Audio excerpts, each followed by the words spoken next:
Hey guys, welcome back to our video series. It's Zach again with Policy Best.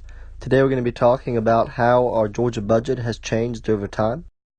Now, when talking about the state budget, the most common graph you're going to see looks something similar to what you're looking at right now, which measures the state budget change over the last 10 fiscal years. As you can see, it peaks in 2008 before the recession, and then it drops to low in 2010 of about $17.4 billion, and then it shoots back up to an all-time high in 2017 of almost $24 billion. To really understand how these numbers relate to the taxes Georgians pay and the amount the state spends, we're going to dig down these numbers a bit more to provide additional perspective on what is really going on here. To start, let's take a closer look at the $17.4 billion low point in 2010.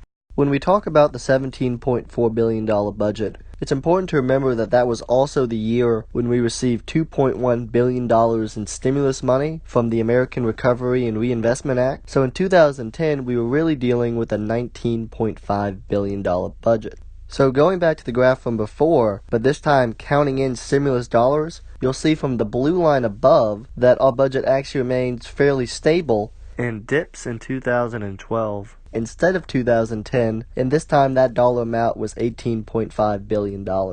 Now, the impact of this is best shown from DOE spending, where you can see it remained constant from 2008 to 2011 when we were still getting stimulus dollars, and doesn't dip until 2012, and it has slowly made its climb back since then. You'll notice that we were still spending less than we were in 2010 on the Department of Education in 2014. So when you're talking about the state's budget lows over the last 10 years, you're really talking more about 2012 than you are 2010. The second thing about that graph worth noting is it doesn't take into account Georgia's population boom over the last 10 years, where since 2008 we added 864,000 people, and with that comes rising education costs and healthcare costs and transportation costs.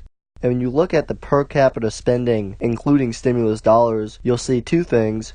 One, the budget dips in 2012, and two, that the nominal per capita spending in 2017 is barely higher than it was in 2008. Now, this really shows when you include inflation into the graph, where you can see Georgia is still spending, among real dollars, $200 less per capita than it was in 2008. And while Georgia has a record nominal budget, we're still spending 9% less per individual than our 2008 spending peak, with inflation counted for.